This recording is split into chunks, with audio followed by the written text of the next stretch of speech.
ہجرت مدینہ کے بعد اگرچہ رسول اللہ صلی اللہ علیہ وسلم کی زندگی کا ایک بڑا حصہ کافروں کے ساتھ لڑائی میں گزرا، لیکن یہ سمجھنا صحیح نہیں ہوگا کہ مدینہ کے یہ 10 سال محض جنگ کی نظر ہوئے۔ عہد رسالت میں جنگوں کی تعداد دیکھ کر عام طور پر آدمی اس غلط فہمی میں مبتلا ہوتا ہے کہ ان جنگوں میں بہت خون ریزی ہوئی، حالانکہ حقیقت اس کی برعکس ہے۔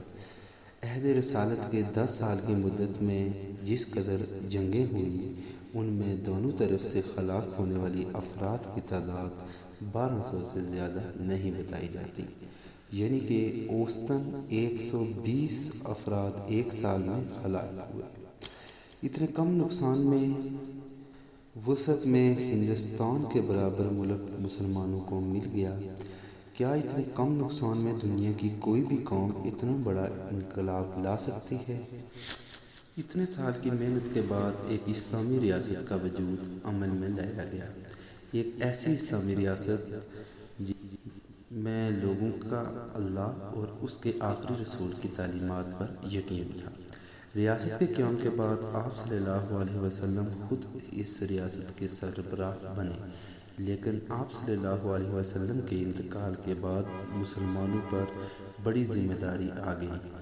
اس ریاست کا سربراہ کون ہوگا؟ کیونکہ آپ صلی اللہ علیہ وسلم نے اپنا جانشین مقرر نہ کیا تھا۔ مسلمانوں کی باہمی مشاورت کے بعد ابو بکر رضی اللہ تعالی عنہ کو خلیفہ منتخب کیا گیا۔ حضرت ابو بکر رضی اللہ تعالی عنہ نے عوام کے حقوق اور حکمران کے فرائض پر روشنی ڈالتے ہوئے فرمایا، لوگوں میں تم پر حاکم بنایا گیا ہوں، حالانکہ میں تمہاری جماعت میں سب سے بہتر نہیں ہوں۔ اگر میں اچھے کام کروں تو میری اطاعت کرو، اور اگر برے کام کروں تو مجھے سیدھا راستہ دکھاؤ۔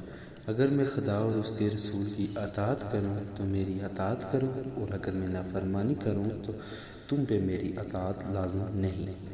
اب چلتے ہیں کہ کیسر و کسریٰ کی حکومتوں کا خاتمہ کیسے اور کیوں کیا گیا۔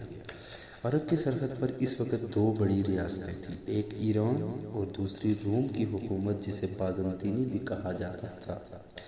ایران کا بادشاہ کیسرا تھا اور کیسر روم نے اسلام تو قبول نہ کیا، لیکن آپ صلی اللہ علیہ وسلم کے قاصد سے اچھا سلوک کیا۔ ایران کے بادشاہ خسرو پرویز نے آپ صلی اللہ علیہ وسلم کا خط پھاڑ کر مسلمان سفیر کو دربار سے نکلوا دیا تھا۔ ابو بکر صدیق رضی اللہ تعالی عنہ سے سرحد کے عربوں نے مدد مانگی۔ اب چونکہ آتش پرستوں اور مسلمانوں میں باقاعدہ جنگ شروع ہو گئی تھی، ادھر ایرانیوں اور ادھر رومیوں سے یک وقت جنگ شروع ہو گئی۔ اس کی وجہ یہ تھی کہ آپ صلی اللہ علیہ وسلم کے زمانے میں ہی رومیوں اور مسلمانوں میں جھگڑے شروع ہو گئے تھے، اور روم کے ایک شہر بصرہ کے حاکم نے آپ صلی اللہ علیہ وسلم کے قاصد کو بھی قتل کروا دیا تھا۔ حضرت خالد بن ولید لشکر اسلام کے سپہ سالار ابو بکر صدیق رضی اللہ تعالی عنہ کے حکم پر پہلے ایران گئے۔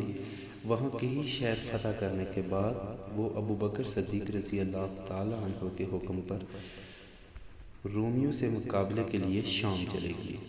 لڑائی کو ابھی زیادہ مدت نہ ہوئی تھی کہ 2.5 سال کی خلافت کے بعد ابو بکر چل بسے۔